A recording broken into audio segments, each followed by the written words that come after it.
Está na hora do café missioneiro, até às 2 da tarde. Acompanhe a sua revista diária da Novos Horizontes com o jornalista e comunicador Fábio Della Rui. Muito boa tarde, dia de Brasil na Copa do Mundo, e o nosso bate-papo aqui é sobre um troço chamado normose. A humanidade pode estar sendo acometida por uma epidemia global. A normose é uma obsessão doentia por ser normal. Eu vou citar alguns exemplos de coisas que foram consideradas normais no passado. Por exemplo, já foi normal duas pessoas se digladiarem até a morte para entreter uma multidão. Também já foi normal queimar mulheres na fogueira por bruxaria. Já foi normal pessoas se casarem sem amor. Pois hoje podem estar acontecendo, e certamente estão, e apresentaremos até exemplos aqui, de coisas que são consideradas normais por muita gente, mas este conjunto de hábitos que são, por alguns, considerados normais, podem até ser um consenso social. Aqui em Santo Ângelo, consenso social é o que rola no momento e no passado, e eu gostaria muito que no futuro isso terminasse. E são patogenias em graus distintos que lá no fundo nos levam à infelicidade e à perda do sentido da vida até para alguns. Quem entendeu sabe até do que eu estou falando. Boa tarde, Francisco Medeiros, tudo bem? Boa tarde, tudo tranquilo? Essa tarde de inverno, finalmente. Sol e vento para secar o mofo das paredes dos quartos, né? Que tá um horror, tudo isso aí. E para ajudar a baixar a água lá em São Borja, tá aqui, Uruguaiana, quem puder ajudar ainda. Estiveste por lá, Francisco? Eu estive próximo, não fui às cidades atingidas, mas sei da situação do pessoal em Porto Mauá também.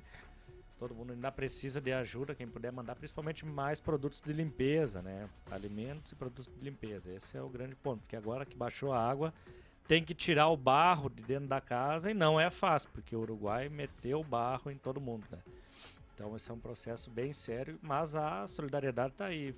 Dezenas de caminhões com ajudas foram encaminhados lá, mas sempre precisa mais, né? No momento que tu perde tudo, a coisa fica feia. Exatamente. E o interessante na semana, no outro final de semana, não nesse, a imediata mobilização, né? Algumas pessoas assim que merecem todo o aplauso, começaram de forma solitária imediatamente e foram arrebanhando outras pessoas. Eu citaria o Petri, eu citaria o pessoal do DCE, eu citaria o diretório acadêmico do IESA, que imediatamente se mobilizaram. Pois, Francisco, esse assunto que eu introduzi aqui, ele é motivo, coincidentemente, de artigos publicados na última semana.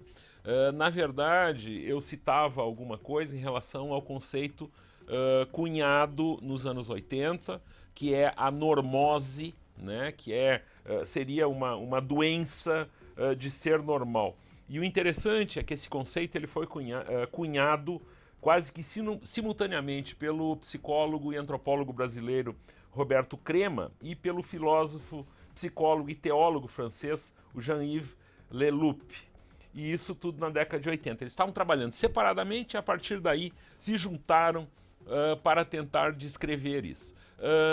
O que veio à tona nos últimos dias foi um outro artigo que traz essa normose para dentro do meio acadêmico. Mas antes da gente entrar efetivamente nesse meio acadêmico, eu colocaria essa questão para ti aqui, propondo uma reflexão justamente dessa coisa que é considerada normal. Eu, por exemplo, o que eu vi aí no final de semana, eu procurei não estar aqui no sábado, saí, fui curtir outra história e tal, mas o que se observa é pessoas tratando como normal uma coisa que Não é muito normal, né, Francisco?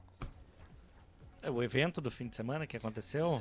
Eu não diria só o evento, eu diria a atitude das pessoas. Eu falo em relação à atitude das pessoas em relação ao que estava acontecendo. Isso é normal.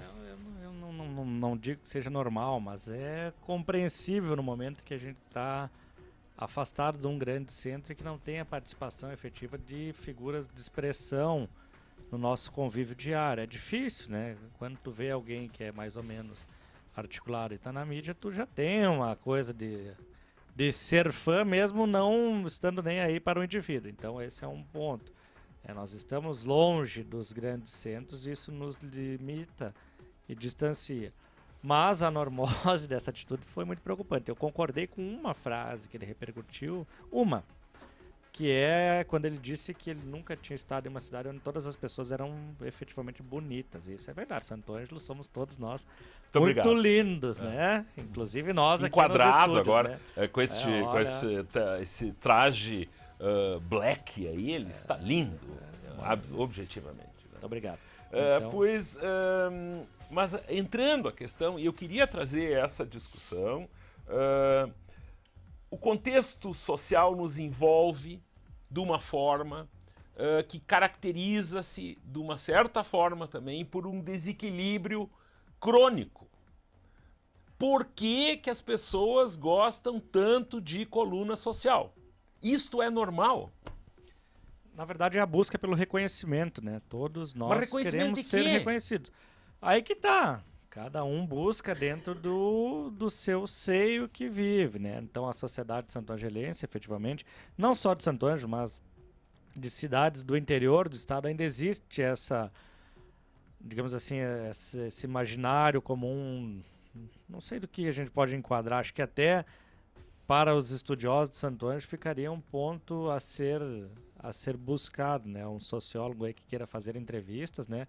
Então, um ponto de partida, a partir de um pensamento de hábito social. O que está por trás desse envolvimento? O que se busca com isso? O que se espera? Esse reconhecimento é um reconhecimento, é uma pertença a um determinado grupo? O que é? Então, fica um ponto para uma investigação aí. As nossas instituições talvez poderiam fazer isso, se tivessem mantido os cursos de ciências sociais, mas extinguiram todos, né? Mas, efetivamente, é uma busca dos indivíduos por reconhecimento.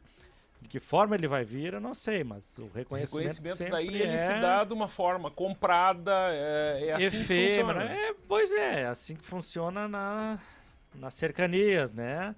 Mas estar enquanto uma pessoa, digamos assim, com visibilidade, torna até, às vezes, como é que eu vou dizer? Credibilidade, não sei, ou vende alguma marca, algum processo disso, talvez mais para reconhecimento de um processo intrínseco, uma firma que esteja sendo vinculada à imagem do proprietário, talvez pode ser ainda nesse meio termo, né? Talvez nesse sentido comercial, pode ser, então fica pontos para serem investigados. Que ocorre, tanto que foi um sucesso de audiência, né? E aí fica essa questão, o porquê do ocorrer, que é o fato a ser descoberto, é o fato curioso, é o fato interessante. Eu, nas leituras em cima dessa questão da normose, eu encomendei um livro ontem para, pelo menos, tentar entender essa questão desse conceito. Pois o que a gente pode refletir já que a cura da normose é um processo absolutamente individual, mas que alguns esforços sociais podem ajudar, Francisco. Seria ótimo, por exemplo, que as escolas da nossa cidade não utilizassem a figura das crianças, dos alunos, para fazer marketing, por exemplo. Isso seria uma grande questão de mudar, de uma certa forma, até o modelo educacional. Não se faz marketing colocando várias crianças numa sala de aula mostrando que elas estão fazendo alguma coisa. Eu acho que esse conceito é usado praticamente por todas as escolas dessa cidade, que deveriam repensar isso. Investir o seu dinheiro não num jornal que em 2 ou 3 dias irá se transformar no começo do fogo de um churrasco, por exemplo. E as fotos dessas crianças estarão ali queimadas. Vão virar churrasco também as crianças, né? Então, processos a serem transformados. Então, tu vê que já está enraizado no corpo social desde cedo. Então, tu tem ali, a partir da infância, já elas estando circulando nesse tipo de... E aí entra uma questão. Esse processo poderia ser o lugar, a escola, para as crianças descobrirem efetivamente as suas vocações. Não elas entrarem para uma de saída já, para uma padronização. E essa padronização busca convencer justamente os alunos a serem normais. E daí a normose já começa a rolar de saída, Francisco. O cerceamento do corpo social naquela coisa mais clássica, né, do Foucault ali, do hábito, da rotina e da normalização. Tu cria uma norma, né, o sujeito ali intrínseco nesse movimento e não vai conseguir fugir disso, salvo alguma ruptura. Então, esse ponto de ruptura é o ponto fundamental da discussão a ser feito. E acho que existe essa discussão, como que vai se romper isso, o que se quer fazer. Há um anseio também por parte dos professores de alterar esse perfil, mas é que aí tu encontra a barreira da situação do consumidor, pai ali no caso, que também quer ver o seu filho reconhecido no jornal. Tem tudo isso também, né? Não é talvez uma coisa institucionalizada nas escolas. Sim. Pode ser uma demanda que chegue para as escolas, elas têm que atender. Exato. Enquanto instituição privada, né, tu tem que atender também ao anseio do teu público. Então esse é um ponto talvez para os pais criarem uma reflexão quanto à eficácia, né? Tem uma outra explicação para isso, é que talvez todos nós tenhamos uma espécie de bug, ou bug, como alguns gostam de dizer, no cérebro. Ou seja, nós temos uma tendência de recusar novos jeitos de olhar, novas óticas. E, inclusive, existe um psicólogo israelense, ganhador do Prêmio Nobel de Economia em 2002, o nome do cara é Daniel Kahneman, e ele escreveu um livro chamado Rápido e Devagar, 2 formas de pensar. Segundo esse cara, o nosso cérebro confunde o que é familiar com o que é correto, ao ver ou sentir algo que desperta alguma memória. O cérebro define aquilo como sendo familiar, e esse familiar se transforma como algo que está correto. Da mesma maneira que o novo é decodificado como algo que oferece alguma desconfiança. E aí eu acho que está um dos pontos de não se querer quebrar ou se romper o igual, Francisco. Eu tenho uma restrição quanto ao pensamento de alguns prêmios Nobel, né? Tá ótimo, não? Por toda a situação, por toda a situação envolvendo a premiação em si, né? Um petit comitê formou um grupo que arrecada fundos e os premia. Mas ali o caso, por exemplo, se a gente tira que ele foi Nobel da Paz, ele tem tudo bem, a teoria, ele tem a teoria dele que chegou lá, mas é realmente tu aceitar o contraponto dentro de uma sociedade que está envolvida nesse pensamento, não só esse pensamento começa nas escolas, mas ele é vertical, ele vem de uma instância superior, que no caso seria a universidade, né? Tudo se começa onde tem que se disseminar, digamos assim, propagar o saber, e esse saber já vem limitado, ele já vem tolhido, e ele vem de forma muito embretada ao tecnicismo, né? Há uma meritocracia do passar na disciplina para saber fazer a atividade exercida no final, ou então numa engenharia tu saber fazer os compostos, as ligações para dar um componente X, e aí tu não tem a interação da universidade com o local em que ela está inserida, tu não tem os projetos de extensão necessários para fazer aproximação com a realidade, tu não tem projetos de pesquisa, muitas vezes aprofundados em uma transformação social, tu tem o projeto imediatista, que é aquele que tu faz em 6 meses com 2 bolsistas. Enquanto professor, eu tô falando isso, né? Meu relato de casa aqui, porque eu não posso fugir dessa norma, porque eu ainda não sou um Nobel para me posicionar contra a academia, né? Então eu Só tenho, eles que podem? é que eles já não precisam mais daí, então, digamos assim, se preocupar com que vão sofrer bombardeio. Eles já foram contemplados com a grande premiação, né? Chegaram no Olimpo dos pesquisadores. Então, tu tem ali a produção quantitativa. Eu vou ter um projeto de pesquisa de 6 meses, no máximo 1 ano, né? Com muito boa vontade do teu grupo de fomento de pesquisa lá, para em 1 ano desenvolver uma pesquisa com um resultado para ser publicado com muita sorte daqui a 1 ano e meio ou 1 ano numa revista científica. Então tu vai ter um delay de 1 ano do resultado da tua pesquisa, que foi uma pesquisa muito mais de levantamento de caso, né? No caso das ciências sociais, eu vou poder apontar algumas anomalias sem fazer uma análise profunda da realidade. Para eu exercer uma investigação sobre uma sociedade, eu tenho que ter no mínimo 2 anos, no mínimo 2 anos de vivência empírica ali no dia a dia, no cotidiano das relações sociais para poder chegar a uma conclusão mais sólida, né? O que não acontece, dificilmente acontece. Faz-se as análises para fazer a publicação. Nessa superficialidade até que a gente aborda aqui hoje esse tema, isso é fruto, muitas vezes, de insônia, de momentos assim que tu parte efetivamente para o devaneio a partir de determinados conceitos. A partir do momento que eu li esses 2 textos publicados na semana passada e que resolvi entrar um pouco mais nessa questão, a partir do momento que eu me liberto da leitura, e aí eu acho que entra exatamente no ponto que tu estás a refletir, que esse é um emaranhado de conceitos com alguma percepção, né, mesmo que empírica, mas enxerga-se o fio da meada, vamos dizer assim, ou não enxerga-se, busca-se pelo fio da meada de um assunto que diz respeito a essa sociedade que a gente está aqui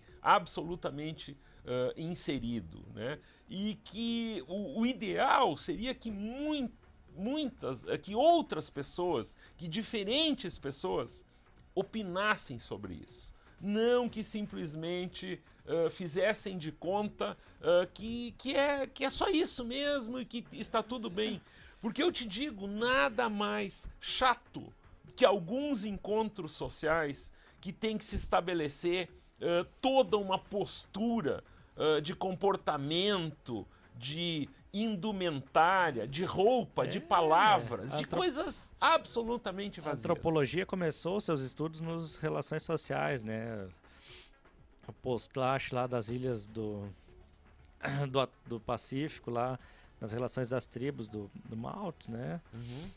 Mous, um antropólogo muito precursor dessa análise, principalmente das relações sociais, como que as tribos se encontravam e faziam o ritual de boas-vindas para a tribo, que é no caso rival, né? Então tu tem que fazer toda a apresentação de forma a tu ser o melhor possível, o melhor anfitrião, com as melhores comidas, e isso se perpetua por todas as sociedades. No caso do transparecer aquilo, tu vai ser o melhor possível, e esse melhor possível nas relações sociais se torna muitas vezes uma máscara que todo mundo, principalmente eu estava lendo um outro artigo da situação do brasileiro lidar, que o brasileiro consegue muitas vezes chegar a um consenso de forma mais fácil, né?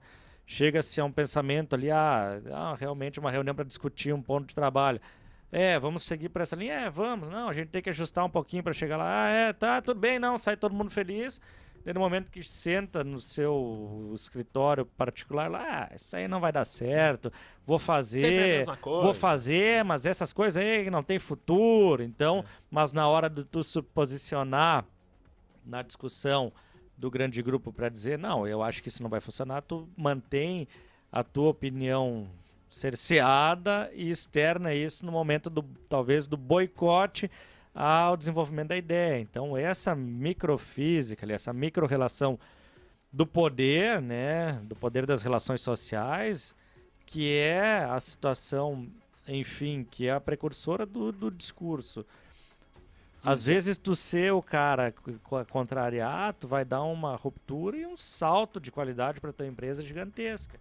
Só que aí a gente tem que sair da normose de só dizer sim, vamos fazer. Com certeza vai dar certo, vai ser ótimo, brilhante ideia.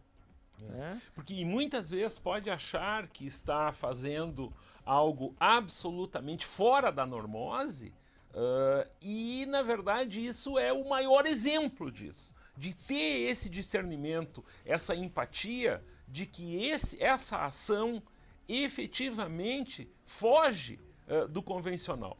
Pois há pouco ele me falava aqui de como as tribos recebiam os seus antagonistas ou as tribos adversárias, pois os alemães hoje na Bahia fizeram o serviço, porque eles se fizeram, eu tenho ascendência alemã, então por favor entendam o que eu estou falando. Os alemães hoje na Bahia publicaram um vídeo ao som de Tieta, com uma bandeira da Alemanha imitando um tubarão, eu tenho a foto aqui, engolindo a bandeira brasileira. Eles, nos últimos dias, eles falaram coisas maravilhosas do Brasil, abraçaram todo mundo, Schweinsteiger botou a camiseta do Grêmio e um monte de coisa. Pois olha aqui, quem nos vê em vídeo, o que os alemães publicaram, o Estevam fecha aqui. Ó, corta pra cá, Estevão, corta pra cá. Ó, a bandeira da Alemanha engolindo a bandeira brasileira. Isso foi publicado hoje na manhã, junto com a trilha da Tieta. Então, se preparem para os amigos da tarde de hoje. Em seguida, eu volto no meu bate-papo aqui com o Francisco Medeiros. Foi rápido o suficiente, Matheus Rasta? A melhor rádio do seu rádio. Novos Horizontes. FM. Estamos de volta com o Café Missioneiro com o jornalista e comunicador Fábio Della Rui. Pois tem quem acredite, muitos acreditam, brasileiros acreditam, gente de todo mundo acredita que no domingo tem Maracanã. E Neymar avisa que vai marcar presença na grande final da Copa do Mundo, pois ele acaba de publicar uma mensagem enigmática, Francisco Medeiros, nas redes sociais, para, de uma certa forma, eu acho que mobilizar mais as pessoas para hoje, efetivamente. O que tu me diz disso? Eu digo que agora que ele não tá jogando, a gente pode ganhar, né? Porque daí acabou a babação de ovo. Não é mais só ele o salvador da pátria, agora os outros começam a jogar bola também. E quem sabe nós passemos pela Alemanha, né? Eu espero que sim, porque eu quero passar a festa lá comemorando o jogo do Brasil, né? Não Sim. quero ver o final. Mas aí com já outro. que tu vais quando? Sexta, quinta? Quinta. Ah, mas daí sábado tem o jogo, tu pode ir na FanFest e assistir o jogo do terceiro lugar. Não? Pô, vou ver também, né? Mas não era o ideal, né? Ó, vejam o que o Neymar postou hoje. Não tenho como agradecer a todos o carinho e as milhares de mensagens de apoio que recebi.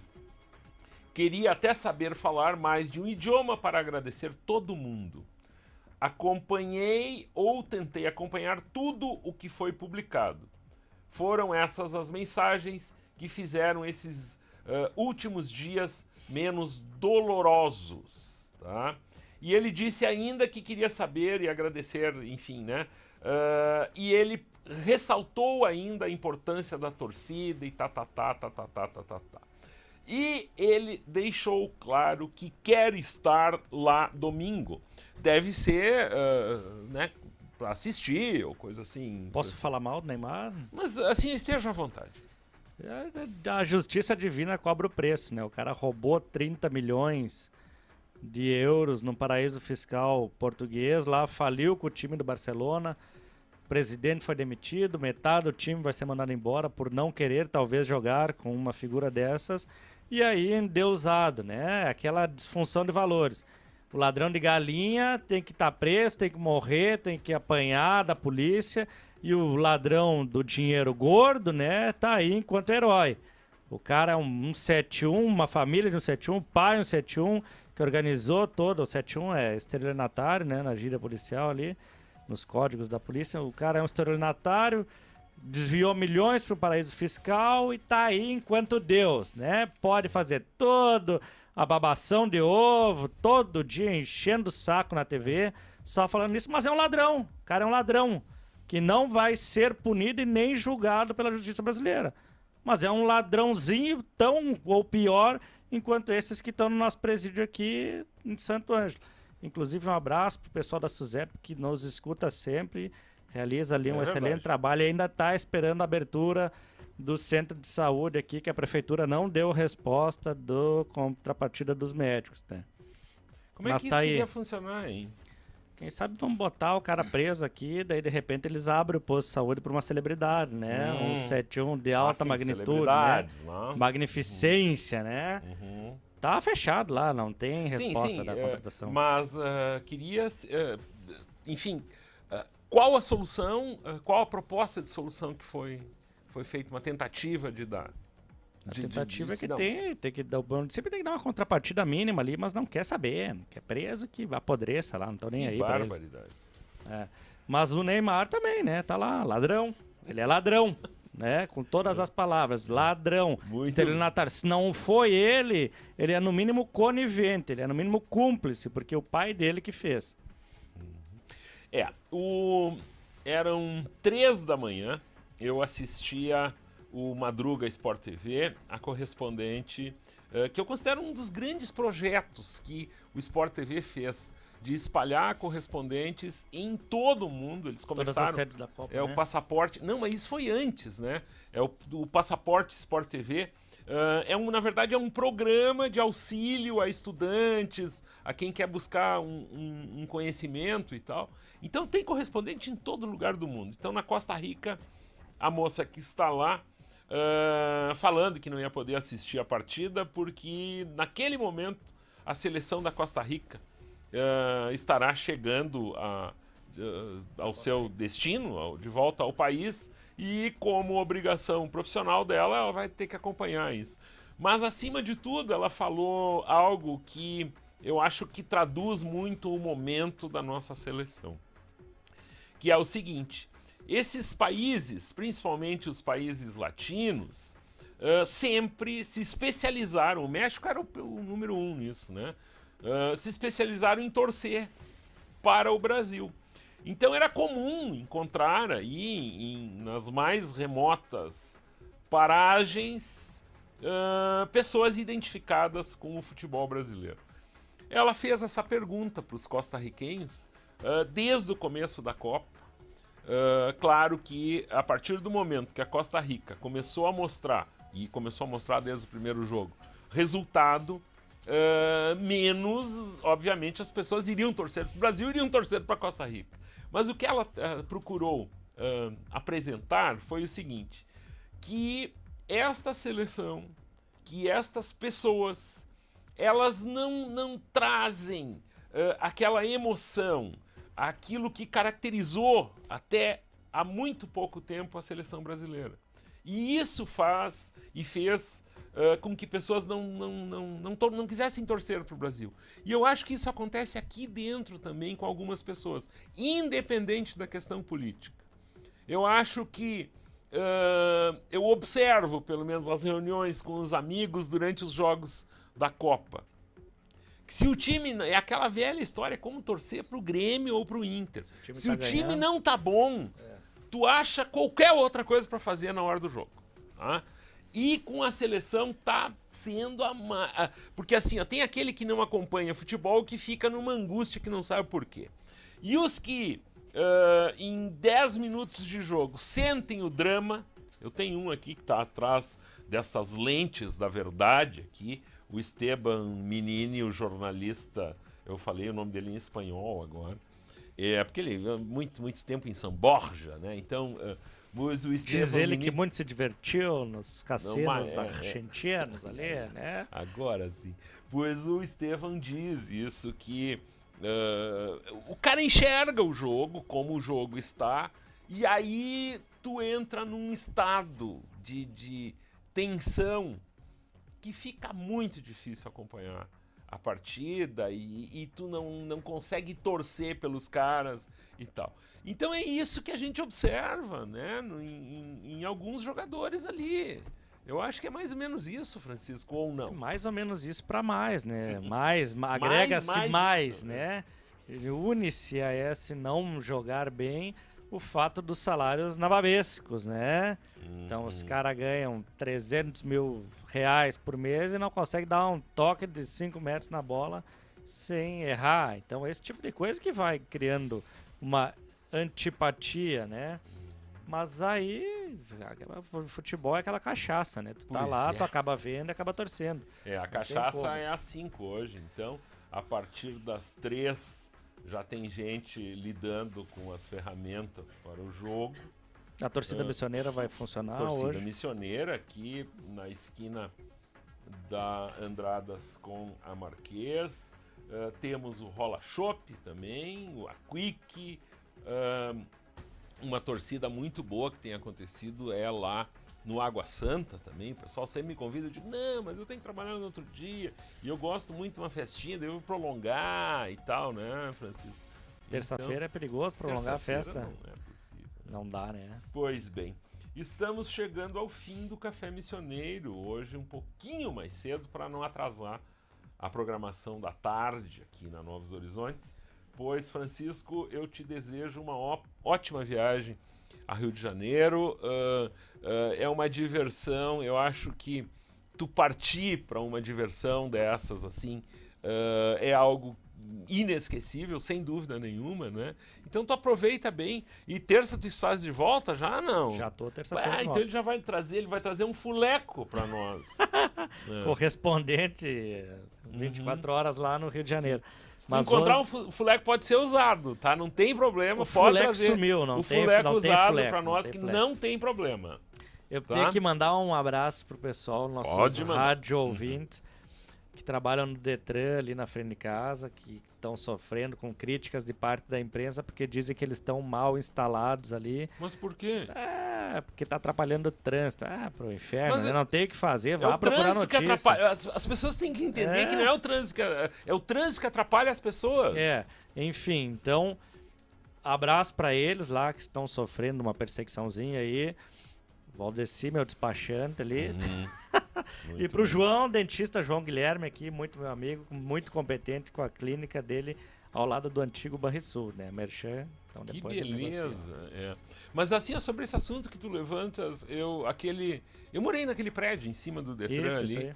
E assim, ó, é um movimento absurdo. Mas tem uma dinâmica. A grande questão é essa, que tem uma dinâmica. Tem aonde o carro entrar e o carro sair. Imagina se tivesse que manobrar lá dentro ainda. Ou, enfim, eu acho que existe uma dinâmica de trabalho. Isso aí é falta do ter o que fazer. O cara não tem o que fazer, fala só bobagem, só escreve bobagem, aí tem que achar alguma coisa para incomodar.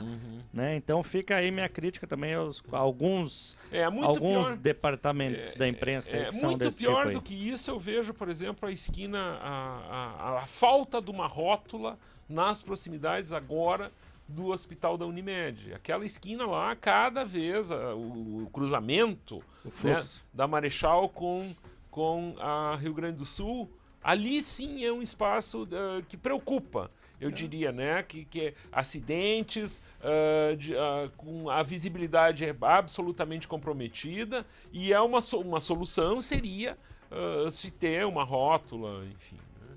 Mas isso aí é melhor fazer festa mesmo, e se divertir por aí, né? E alguns beliscões na bunda, eu fiquei sabendo.